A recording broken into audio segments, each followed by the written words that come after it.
Hey everybody, I'm here in the Addictive Reef Keeping lab. I figured I'd just do a little tutorial on our Waterfall tank.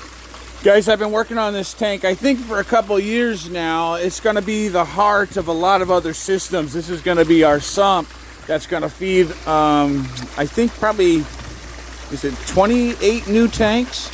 We're going to be filling this whole line right here.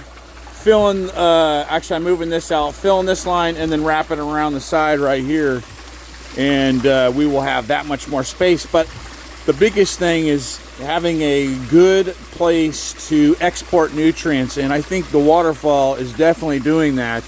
If you take a look, you'll see lots of ulva just naturally growing here, which means ulva is a huge nutrient exporter. When I'm out collecting that stuff, only time I ever find it is either on a bird poop island where there's tons of birds pooping in the water, or I have seen it where storm drains are pouring into the ocean, and I've noticed that same algae growing there. So we know that it's definitely doing its job here.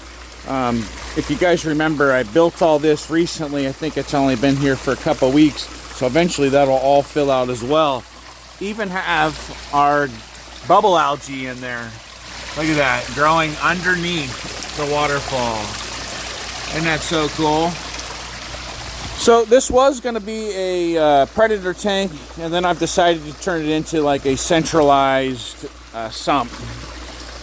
As you can see, I have a drain right here. This drain is catching the water from this tank, this tank, this tank, this tank, that tank, and anybody else, no one else. That system separate, and all of the invert systems inside there are separate as well. So they all flow right back into here. Oh, sorry, there is one more tank. The 720 that is connected to this, only drain wise. So our Chato system, which is right there, drains into here, but the Chato is on its own system. It doesn't get any other water from anybody else except straight from the saltwater well. So parasite free, basically, you know, sterile water coming straight into that, fishless. We got everything going on in that tank, but I'm still utilizing the water here for some of the other tanks. What else? I got the manifold here. We're running the Jabo. I think this is the DCT 18,000. Great pump, guys. The one that's sitting over there has been running for 5 years outside. Hasn't even given me any issue. I haven't even cleaned the pump, just spray the outside. With that said, I still have 2 more outlets here. I'm going to run 1 more outlet to the 720 because the 720 only gets raw well water. And what I would really like to do is increase the flow going to that tank so I can help keep it cold. What else? This is our overflow. So any water that comes into here that is raw water, right? Like that's raw water right there, that little trickle. And any of the other tanks, Chato gets raw water. Everybody gets raw water. It's going to come into the system, and then any extra water is going to overflow and go back into the swell.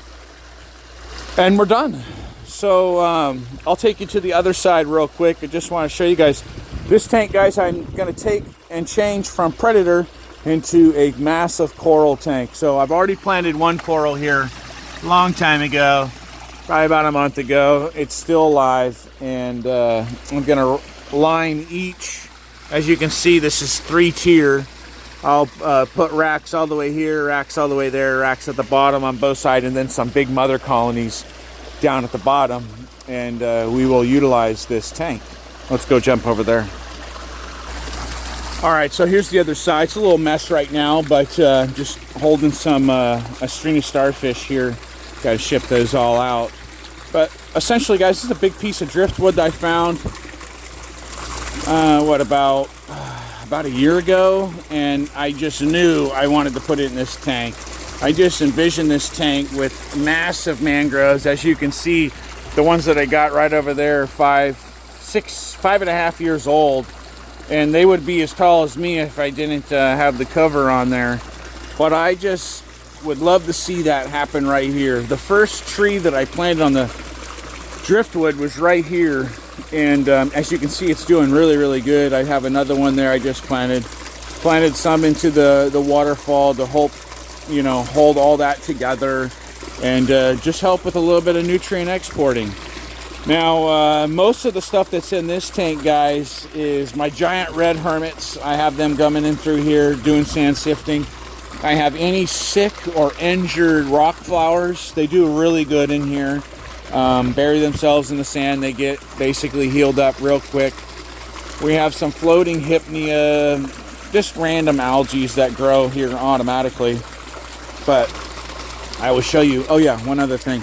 Got these periwinkles I put on this stump over a year ago, still doing their thing. I think the coolest thing is there's another type of sea lettuce growing here, and I used to sell it. I only found it in one spot. I ain't gonna tell you where I found it, but another spot near basically a drain, but it's called stringy lettuce, or stringy ova intestinata, or something like that, kind of like intestines. But as you can see, it is naturally growing all along this stuff. I just think that's so cool. Look at it. Just another natural algae that grew on its own just from being in here with the splashing and I guess the high flow. But that's the tank, guys. So main sump now. We also got this whole mangrove bed here that helps clean the water. Additionally, we have lots of blue hypnea in there.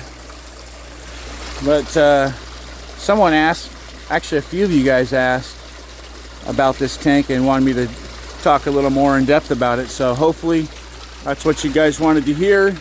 I did just put this light up right here. I'm looking to put probably about 6 over this with some white. And then I'm gonna put a big wall right here on the back of that trailer, and then start wrapping around with my seahorse system. So we're gonna start selling seahorses. All right, see ya.